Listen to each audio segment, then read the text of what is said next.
ایک ایسی شخصیت تھی جس نے بہت ایگریسولی پیغام رسانی کی اسلام آباد کے حلقوں اور راولپنڈی کے حلقوں کے درمیان، یعنی آخری جو 18 گھنٹے تھے، ان 18 گھنٹوں میں 3 سے 4 مرتبہ پرائم منسٹر عمران خان کا جو پیغام ہے، جو اسلام آباد کا پیغام ہے، یہ راولپنڈی کے حلقوں یعنی طاقتور حلقوں اور فیصلہ ساز حلقوں تک پہنچایا گیا۔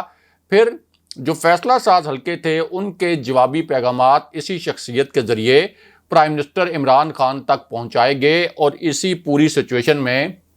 3 تجاویز پر بھی بات ہوئی، اور یہ بہت اہم تجاویز تھیں جو کہ تحریک عدم اعتماد سے ہی ریلیٹڈ تھیں۔ اب جس وقت اس شخصیت نے پیغام رسانی کی پرائم منسٹر عمران خان اور اسٹیبلشمنٹ کے درمیان، تو اس کے بعد یہ شخصیت ایک بہت اہم نوعیت کا پیغام لے کر پہنچی پرائم منسٹر عمران خان کے پاس، جس کے بعد ایک حیران کن فیصلہ بھی کیا گیا۔ اب وہ فیصلہ کیا تھا وہ بھی آپ کو بتاتے ہیں، اور پرائم منسٹر عمران خان کی جو صبح ملاقات ہوئی، جسے بہت رازداری میں رکھا گیا تھا، جسے بہت خفیہ رکھا گیا تھا، اس ملاقات کا احوال بھی آپ کو سنا دیتے ہیں، اور آپ کو بتاتے ہیں کہ اس ملاقات میں اور کون کون شریک تھا، اور ایکچولی ہوا کیا جس کی وجہ سے تحریک عدم اعتماد کو ڈپٹی اسپیکر قومی اسمبلی نے مسترد کیا۔ تو معاملہ یہ ہے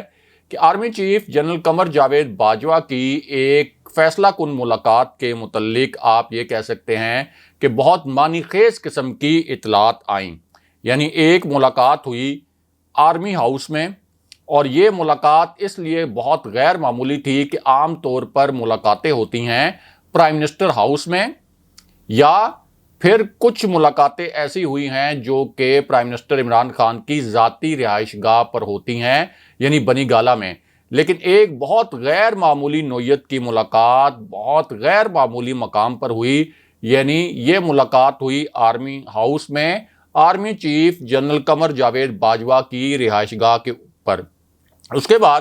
ایک ملاقات ہوئی DGISI جنرل ندیم انجم اور army chief general Qamar Javed Bajwa, دونوں اس ملاقات میں موجود تھے، اور صدر عارف علوی کو بھی اس ملاقات میں خصوصی طور پر بلایا گیا۔ تو پرائم منسٹر عمران خان، صدر Arif Alvi, army chief general Qamar Javed Bajwa اور DGISI جنرل ندیم انجم اس ملاقات میں موجود تھے۔ یہ ملاقات ہوئی بنی گالہ میں۔ اب اس پوری سچویشن میں جب army chief general Qamar Javed Bajwa ایک فارمولے پر کام کر رہے تھے، کیونکہ پرائم منسٹر عمران خان کے پاس جب army chief general Qamar Javed Bajwa پہنچے تھے تو وہاں پر یہ ڈسکس ہوا تھا کہ یہ تحریک عدم اعتماد کا جو معاملہ ہے اس سے کیسے نمٹنا ہے، اور پرائم منسٹر عمران خان نے ایک جو مبینہ آپ یہ کہہ سکتے ہیں کہ صورتحال بن رہی تھی اس وقت، کچھ حلقوں کی جانب سے افواہیں بھی پھیلائی جا رہی تھیں، کچھ حلقوں کی جانب سے بہت ہی آپ کہہ سکتے ہیں کہ پروپیگنڈا بھی کیا جا رہا تھا پاک فوج کے حوالے سے بھی۔ تو اس پوری صورتحال میں جو ایک دھمکی آمیز خط آیا تھا امریکہ کی جانب سے، آپ کہہ سکتے ہیں کہ ایک جو ہمارے سفیر کے ذریعے ایک دھمکی آمیز خط بھیجا گیا تھا ہمارے دفتر خارجہ کو، تو پرائم منسٹر عمران خان نے army chief general Qamar Javed Bajwa اور DGISI جنرل ندیم انجم کے سامنے بھی وہ خط رکھا، تاکہ ہماری عسکری قیادت کو بھی پتہ چل جائے کہ یہ جو خط آیا ہے یہ ایک حقیقت ہے، اور امریکہ کی جانب سے رجیم چینج کی یعنی پاکستان میں حکومت کی تبدیلی کی دھمکی دی گئی تھی۔ اب اسی پوری سچویشن میں جو نیشنل سیکیورٹی کمیٹی کا اجلاس تھا وہ بھی بہت اہم نوعیت کا تھا، کیونکہ جنرل باجوہ اور جنرل ندیم انجم اس ملاقات میں اور اس میٹنگ میں موجود تھے، اور اس کے اعلامیے میں یہ تسلیم کر لیا گیا، جہاں تمام مسلح افواج کے سربراہان موجود تھے، یہ تسلیم کر لیا گیا کہ یہ جو دھمکی آمیز خط آیا امریکہ کی جانب سے،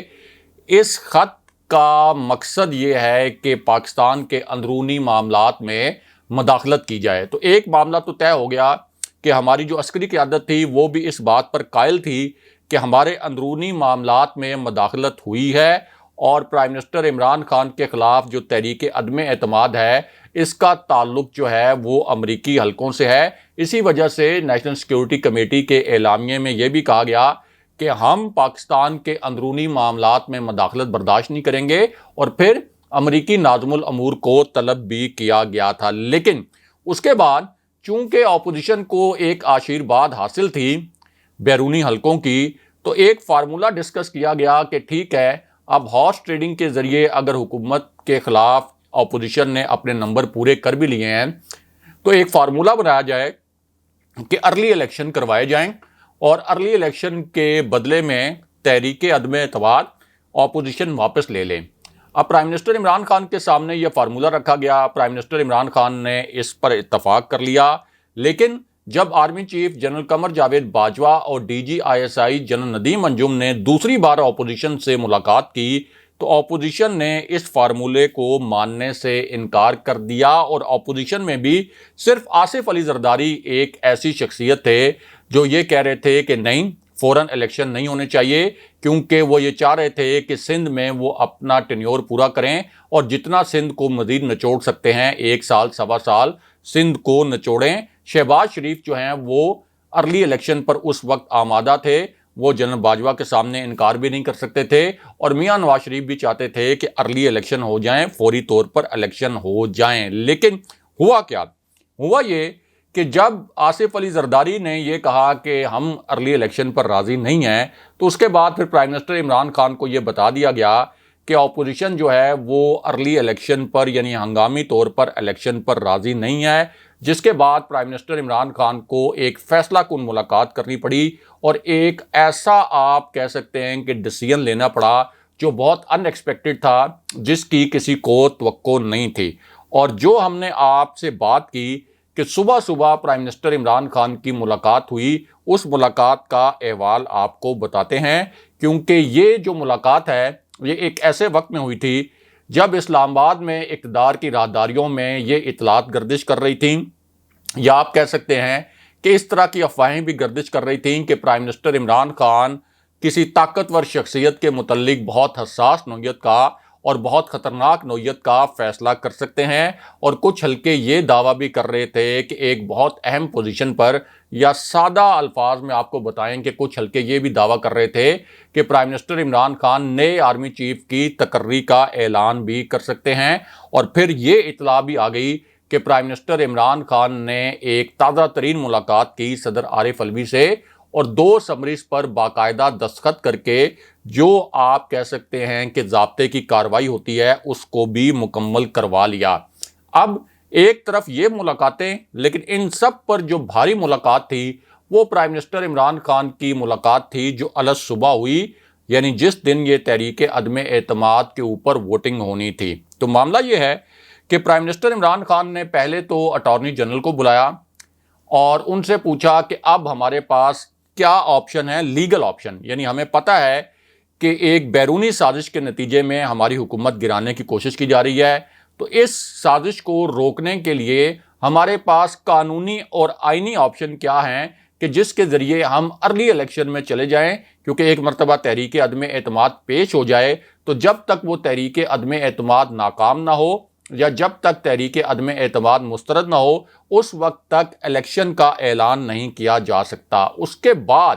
پرائم منسٹر عمران خان نے صدر عارف الوی کو طلب کیا پرائم منسٹر ہاؤس میں۔ پرائم منسٹر عمران خان کی صدر عارف الوی سے انتہائی اہم نوعیت کی ملاقات ہوئی، اور پھر اسپیکر قومی اسمبلی کے خلاف چونکہ تحریک عدم اعتماد آ گئی تھی اور وہ قومی اسمبلی کے اجلاس کو پریزائڈ نہیں کر سکتے تھے، تو پھر پرائم منسٹر عمران خان نے اسپیکر قومی اسمبلی کو بھی بلایا۔ اب اٹارنی جنرل اور جو ان کی جو قانونی ٹیم تھی پرائم منسٹر عمران خان کی، جن میں بابر اعوان خاص طور پر شامل تھے، تو انہوں نے یہ مشورہ دیا کہ اگر اپوزیشن اتنے غیر آئینی اور غیر قانونی حربے استعمال کر رہی ہے، اگر ہمارے پاس ثبوت بھی موجود ہیں کہ ایک بیرونی سازش کے ذریعے ہماری حکومت گرانے کی کوشش کی جا رہی ہے، تو پھر ہمیں اپنے آخری آپشن کے طور پر آرٹیکل 5 کا استعمال ضرور کرنا چاہیے، اور یہ بالکل ایک قانونی اور آئینی آپشن ہے۔ جب کسی بیرونی سازش کے ذریعے حکومت کو گرایا جا رہا ہو تو پھر آرٹیکل 5 کا استعمال کیا جا سکتا ہے۔ پرائم منسٹر عمران خان نے بہت لمبی چوڑی بریفنگ لی، صدر عارف الوی ان کے ساتھ موجود تھے، اور پھر جب ان کو مشورہ دیا گیا کہ یہ بالکل ایک لیگل آپشن ہے، تو پھر پرائم منسٹر عمران خان نے یہ فیصلہ کیا کہ ٹھیک ہے ہم آرٹیکل 5 والا جو آپشن ہے یہ ضرور استعمال کریں گے، اور یہی آپشن استعمال کرتے ہوئے پھر یہ جو تحریک عدم اعتماد تھی اس کو آئین اور قانون کے تحت مسترد کر دیا گیا۔ لیکن یہاں ایک بہت بڑی خبر اور بھی ہے، اور یہ خبر ہے D G I S P R اور فوج کے متعلق، کیونکہ D G I S P R کا اب تحریک عدم اعتماد کے متعلق باضابطہ طور پر ایک تہلکہ خیز بیان سامنے آیا ہے۔ ہم نے خود D G I S P R سے رابطہ بھی کیا، اور اس کے بعد D G I S P R کا یہ جو بیان ہے یہ مختلف چینلز پر بھی چلا، اس کی ہیڈ لائنز بنی، اس کے اوپر بڑے تجزیے ہوئے اور بڑے تبصرے بھی کیے گئے، اور یہ جو بیان تھا یہ ایک ایسے وقت میں سامنے آیا تھا کہ جب army chief general Qamar Javed Bajwa اور D G I S I general Nadeem Anjum national security committee میں یہ تسلیم کر چکے تھے کہ ایک بیرونی سازش اس حکومت کے خلاف ہوئی ہے، ایک دھمکی آمیز خط اس حکومت کو ملا ہے، اور نیشنل سیکیورٹی کمیٹی کے اعلامیے میں اس بات کو باقاعدہ مینشن بھی کر دیا گیا تھا اور امریکی ناظم الامور کو طلب بھی کیا گیا تھا۔ اب ہوا یہ کہ جس وقت تحریک عدم اعتماد مسترد ہوئی، یعنی ڈپٹی اسپیکر نے جس وقت یہ اعلان کیا، اور اپوزیشن کے لیے بہت ان ایکسپیکٹڈ تھا، پرائم منسٹر عمران خان ظاہر ہے کہ ایک فائٹر کھلاڑی ہیں، اور انہوں نے جو کہا تھا کہ میں سرپرائز دوں گا، تو وہ سرپرائز جب اپوزیشن کو ملا تو اپوزیشن بہت ہی حیران پریشان رہ گئی، ہکا بکا رہ گئی۔ ان کو نہیں معلوم تھا کہ ایک قانونی اور آئینی فریم ورک کے اندر رہتے ہوئے اس طرح سے ان کی تحریک عدم اعتماد اٹھ سکتی ہے۔ تو پھر یہ تاثر بنانا شروع کر دیا اپوزیشن نے کہ یہ جو کام ہوا ہے ارلی الیکشن کا، جس میں تحریک عدم اعتماد مسترد ہوئی اور پرائم منسٹر نے ارلی الیکشن کا اعلان کر دیا، یہ اصل میں فوج نے کروایا ہے، اور army chief general Qamar Javed Bajwa نے ممکنہ طور پر کروایا ہے، کیونکہ جنرل باجوہ اس فارمولے پر اس سے پہلے کام کر رہے تھے کہ ارلی الیکشن ہو جائیں، یعنی تحریک عدم اعتماد واپس لے لے اپوزیشن، اور حکومت جو ہے وہ ارلی الیکشن کا اعلان کر دے۔ لیکن جس وقت یہ پروپیگنڈا بہت زیادہ بڑا، فوج کے خلاف نون لیگ کے سوشل میڈیا سیل نے بہت ہی آپ کہہ سکتے ہیں کہ زہریلے قسم کے ٹویٹس کرنے شروع کر دیے، تو اس کے بعد پھر D G I S P R کا ایک تہلکہ خیز بیان سامنے آیا۔ ہم نے خود بھی بات کی D G I S P R سے، اور اس گفتگو میں D G I S P R نے 3 پوائنٹس جو ہیں بہت کلیئرٹی کے ساتھ بتائے، بہت ہی وضاحت کے ساتھ بتائے۔ ایک تو انہوں نے کہا کہ آج جو بھی عمل ہوا ہے یہ ایک سیاسی عمل ہے، اور اس کا پاک فوج سے اور پاک فوج کے ادارے سے کسی قسم کا کوئی تعلق نہیں ہے۔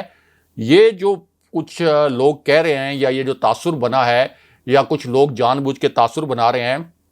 کہ فوج کا اس پورے معاملے سے کوئی تعلق ہو سکتا ہے، تو میں واضح کر دوں کہ ایبسلوٹلی ناٹ، ادارے کا اس پوری صورتحال کے ساتھ کسی قسم کا کوئی تعلق نہیں ہے۔ پاک فوج سیاست سے بالکل لا تعلق ہے، سیاست میں اس کی کوئی مداخلت نہیں ہے۔ اور جب ان سے یہ سوال کیا گیا کہ کیا یہ ارلی الیکشن والا موو جو ہے اس کے پیچھے بھی کوئی فوج کی خواہش ہے، یا فوج چاہتی ہے کہ ارلی الیکشن ہو جائے، تو اس پر بھی انہوں نے کہا کہ یہ جو افواہیں پھیلائی جا رہی ہیں یہ مکمل طور پر بے بنیاد ہیں۔ جو سیاسی عمل ہے وہ سیاستدانوں نے کرنا ہے، اور فوج کا اس عمل سے کوئی تعلق نہیں ہے۔ اگلے پروگرام تک کے لیے خدا حافظ۔